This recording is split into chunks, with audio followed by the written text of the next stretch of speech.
My heart is beating fast. All right.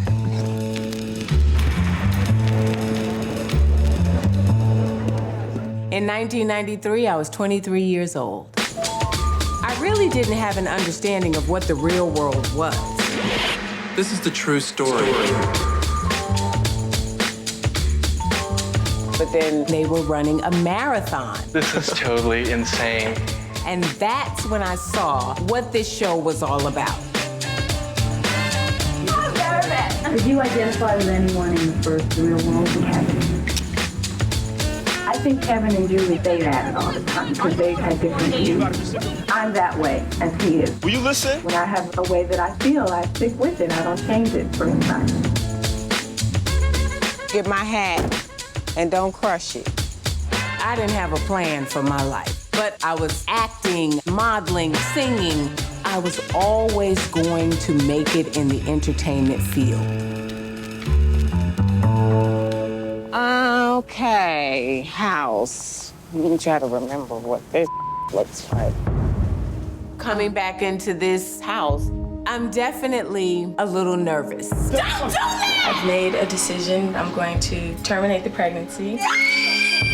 When you talk about a trauma trigger, it is that place for me. Are you crazy? You're disgusting! I tried to black out memories of that place in '93. What happened the other night is humiliating, embarrassing, and I do not appreciate it. I feel unsafe with you being here. That experience for me was traumatic. Okay. Hi.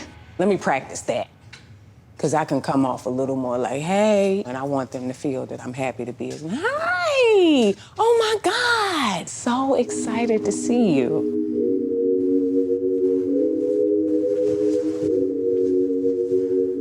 When we lived in the house in 1993, I could not see the beauty in myself. I am not happy with my body. Wiring my mouth shut. Growing up, I was homeless for a long time. When my mother lost her job and we were forced out of our home, we had to live in her Toyota, barely eating, just trying to survive. I was dealing with the very poignant time in my life. Let me tell you something about you. Living with these people, it was hard for me. Come on, where y'all at? Let's get this thing on. Everybody's going through, yeah, but if anybody's looking at me like, well, she's gonna be good because she's so strong. Yeah. You know, like, I got feelings too. We're not all strong all the time. Yeah, and just because you see somebody who looks strong does not mean that I'm any less human. Right. When someone walks away from a group and they're clearly emotionally upset, I give them a minute.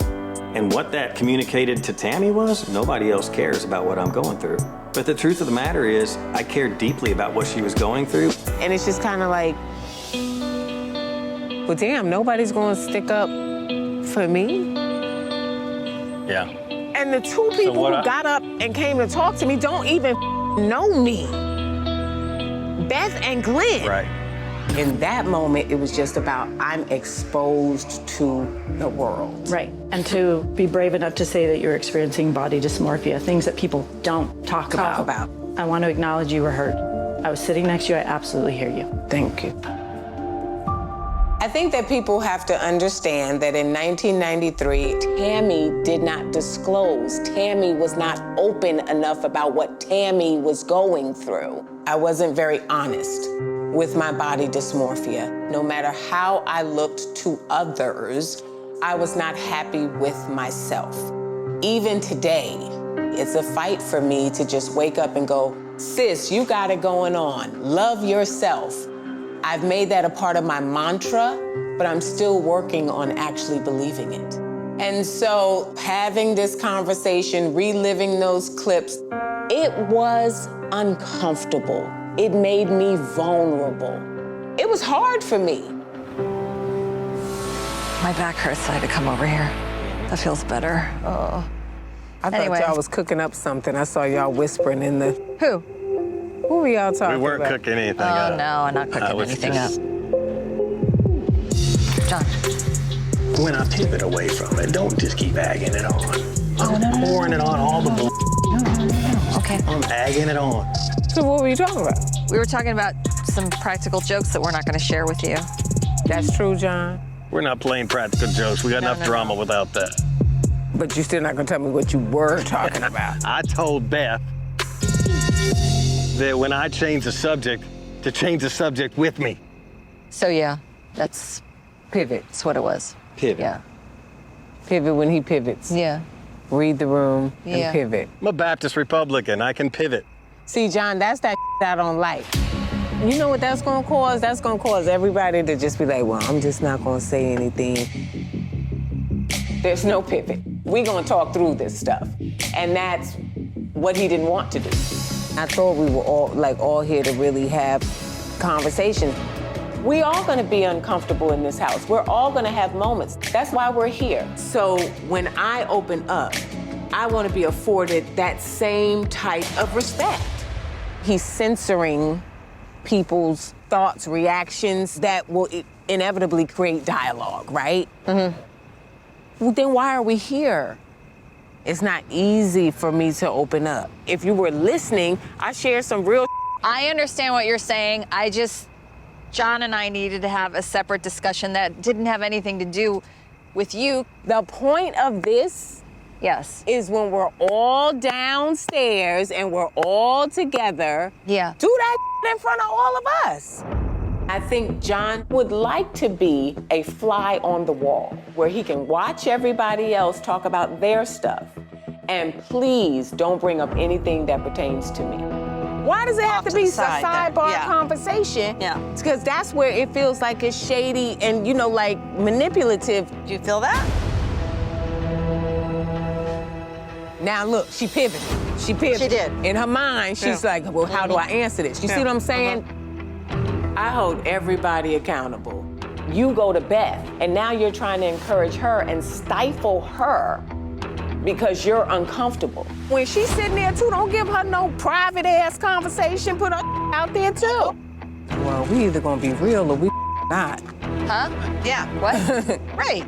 We gonna be real or we not. Well, you guys gotta understand this. When I'm done here, I go back to the people that I mentor. Yeah. So I gotta really ask myself, is this conversation one where a parent's gonna say, you can mentor my kid? Yeah. And I respect what you just said. I felt like a fish out of water the whole time I lived here before. Yeah. I was feeling that again. That makes sense. I understand the trial you went through the first time. You know why you went through that the first time? Because we didn't have conversations like this. A lot of people don't have chances to have do-overs. Having the chance to have a mature conversation and correct our wrongs, in a lot of ways, it's a blessing. Tami? They ready? Yes, ma'am. Since the house has been extremely stressful for everybody today, I felt that it would be good that we offer the good life to people in need. We are earthly angels today for Project Angel Food. Ooh! For us, life is pretty good. But I think it's important for everybody to recognize that there are people out there, not so much sometimes. Yay!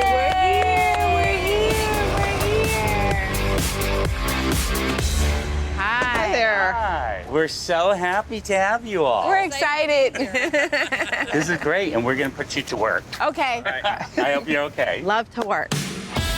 Project Angel Food is an organization that started many years ago, helping people that were dealing with HIV and making sure that they were getting food, that they were eating. We're serving people living with HIV, people with heart disease, lung disease, diabetes, kidney failure, and all forms of cancer. Back then, the meals were comfort meals. Today, each meal is medically tailored to the illness. Wow. To the illness. That's awesome. Wow, that's incredible. They are a force that allows people to be able to eat. You need to tie it? Yeah, can you tie it? So would this be considered the right size and ready to go back in, or cut this one down? I've always tried to help people. In 1993, I worked for a program called the HIV Healthcare Center, which was in West Hollywood. It was one of the first organizations that was on the ground during the AIDS epidemic. This is a list of the medications we dispense here. When were you first diagnosed HIV positive? Around January. Anything on that list, as long as you have a prescription for it, you get it here at no charge. How you doing over there, Tami? I'm getting it going. Yeah. Filling it with love. That's one thing I can do, because I don't know if these cuts is right, but it's a lot of love going into it. It was a very difficult job for someone who was 23 years old to have. Why did you decide to take this job? What I would actually do was, when someone would come into my office to get their medicine, and they were scheduled to come back, and they don't make that appointment, it was my responsibility to follow up. You gotta get an extra job. Oh, thank you, man. Thank you. I genuinely care for people. And so when I get the information that they had passed, was just too much for me. I'm leaving. I'm just really not happy. To witness them just deteriorating, it hurts. And that bothers me. So, I don't want to do it anymore. You pissed me off, I'm gonna tell you that. You pissed me off. Me? Yes. What I do now? I was like, you a black man. Forever pissing you off. You a black man. You supposed to speak to the plight of the black man, and your ass start talking about a corporation. We are moving mainstream lanes. You would like for what you thought and what you would have said to come out of my mouth, and that didn't happen. We are two different beings. Me and you together on the show have two voices. Both must be heard. I get it where you're coming from, but I also get where I'm coming from. Black men are the ones that are being targeted, that are being killed. I would have liked for you to address that from a black man's perspective. I did. I only can voice from what I feel honestly. And I no longer walk around with this chip on my shoulder that I used to have. I wouldn't say that I have a chip. I think. No, I ain't talking about you. No, but I'm saying. Me. I know, but not you. If you know anything about Malcolm X, what Malcolm X stands to me is that this man wanted freedom for his people, any means necessary. I believe in what I stand for. Something bothers me, I discuss it. Everyone deserves equality. It's just everybody get a fair share of everything. All I'm saying is, to me, can't nobody oppress me but me. Can't nobody hurt my people but me. And being politically correct. Black Lives Matter has to start first with our own kind, because the black male is killing the black male faster than the police are taking us out, than any Klansmen, than any. We got to start with us first. That's just me. Black on black crime, yes, that exists. There's also white on white crime. There's also Hispanic on Hispanic crime. That's what happened with Black Lives Matter. We unified to say this is what's happening to us. That movement brought us together, and now we're addressing people outside of our community that are trying to keep us at the bottom. If we had a level playing field, who's to say that any of that stuff would be going on? What I'm speaking to is systematic racism that keeps us from elevating. And because of that level of racism, we're being killed off. It's so heavy that sometimes I just go, I don't even give a. All human beings are crazy. It's some cat, no matter what color y'all. It's a lot. I just stay in my lane. Wow. Our black men are being killed. They're being disrespected, challenged.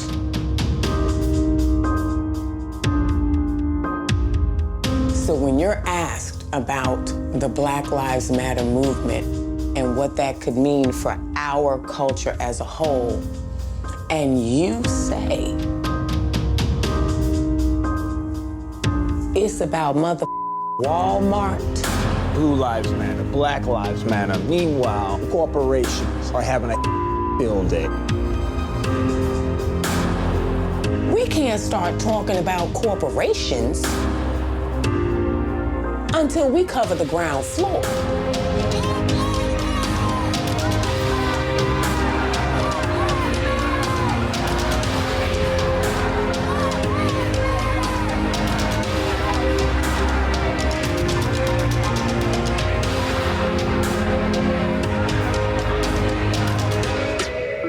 As two Black Americans, if we can't have a conversation about what's happening in this country, no change is ever gonna happen. If every Black person said, I'm just gonna stay in my lane and just try to do what I gotta do, we're not holding anybody accountable for what's happening to us.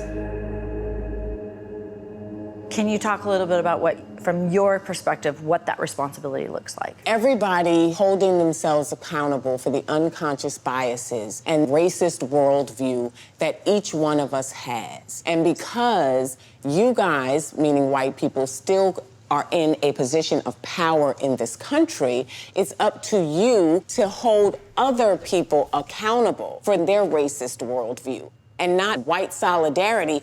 I'm not gonna make you uncomfortable by having a conversation about racism. Right, stop being polite and start being real. You're racist. This is what I recognize in you, and this is what has to change. You can't continue to just keep holding other communities down. I really want us to have valuable, teachable moments. That's what the real world represents. Nigga staring at me. What'd you steal? Shut the up. I didn't steal nothing.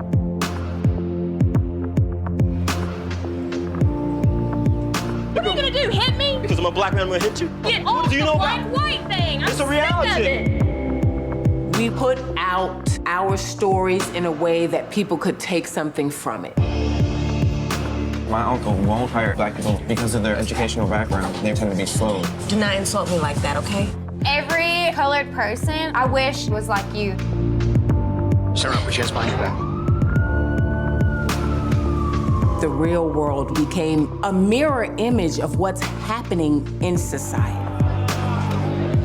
Yo, MJ! Call came bursting with a gun. Your description. How many times have you ever been stopped by police asking you if you have a gun? How many times? 30 years later, even though so much has changed, it's really all the same.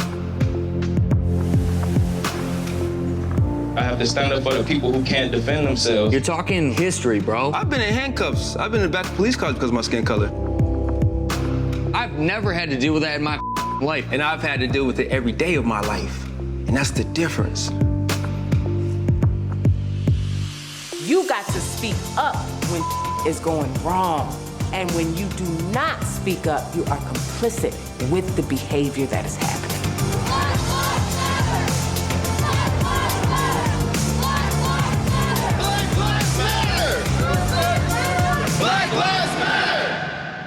It's a complicated conversation. It's going to be complicated for a really long time, and we have to be willing to have it.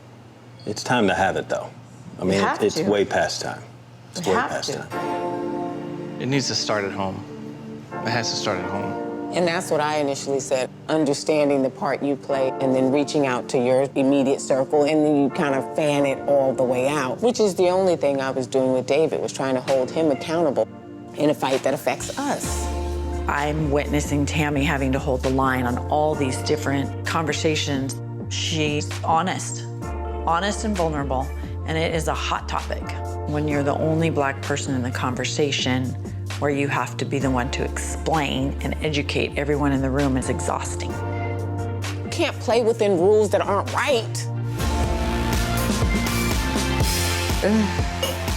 So much beer since I've been here.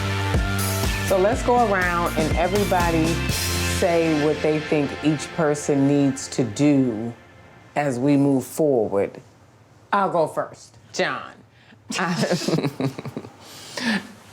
I would like for you to find the teachable moments that speak to who you are and the life that you're living now. Just always being able to recognize that in truth there's healing. When she's sitting there too, don't give her no private ass conversation. Put her out there too. I told her. We gonna be real or we not. To be really honest, I need to be a little bit more open to share. Yeah. Okay, bet. Bet. Yes, Tami. I would like for you to learn how to have a clear and decisive point of view. I wanted to go into the kitchen when you went into the kitchen. Girl, don't come up here with that bull. I'm gonna tell you honestly. Tell me I what? feel like when a person wants to do something, they do something. Glenn. It's like you're playing the piano. You talk a lot. Okay. One of my Friday the 13th parties was a tiki torch cheesesteak Friday the 13th party. And then, you know, the internet started, and it was just like, and it got bigger. Well, the internet was around, but it was all dial-up. So there is a perch baby. There is a perch baby that was conceived in this house. So it might actually be the oldest real-world baby. At one point, I went to marriage counseling for a while, and we took this test. At the end of it, the psychologist said to my ex now, "Did you know that your husband's ADHD?" What I would like you to focus on, stay on topic. Oh, come on. Because Glenn can keep going. Let's handle what we're talking about, and then you could tell any story you want to tell. Who's next? Hey, this has been one of my favorite real-world moments in 30 years, honestly. Tami just has a really good way of breaking the ice, and I love that about her. I got something for everybody. We're a group that didn't share 28 years ago. We didn't feel the safety and the closeness. Wow, that was great. And now we have that relationship. Is it real quick? It is 20 till 1. Oh. Get your get out. No, I'ma stay. Nah, I'ma go. I'ma go. I told you, it would have been good if we'd have locked the door when it was just you and me. This is true. The others didn't have to come. Oh, man. It's been a wild ride again.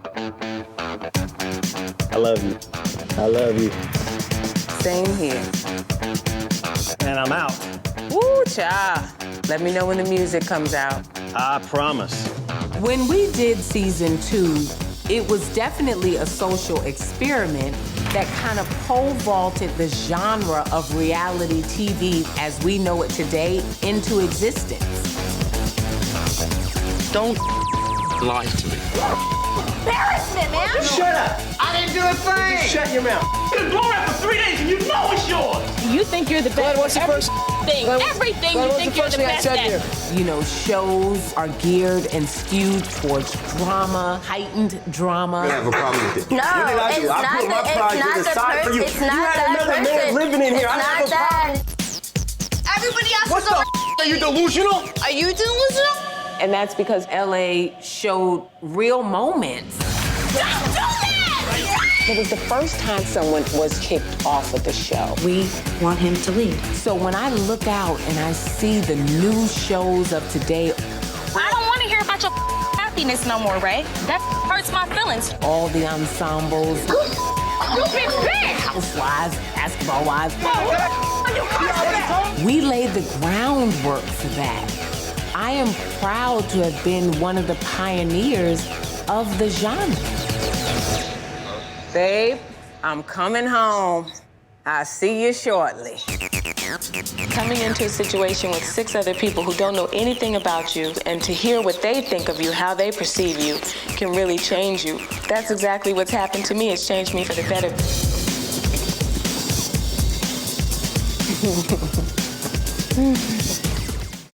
Hey y'all, it's your boy Caesar, Black Ink CEO. And if you don't know me, the reason why is you ain't subscribed to the VH1 YouTube channel. At the end of the day, you already know that's the #1 channel on YouTube. And if you don't got it, I guess you just watching #2.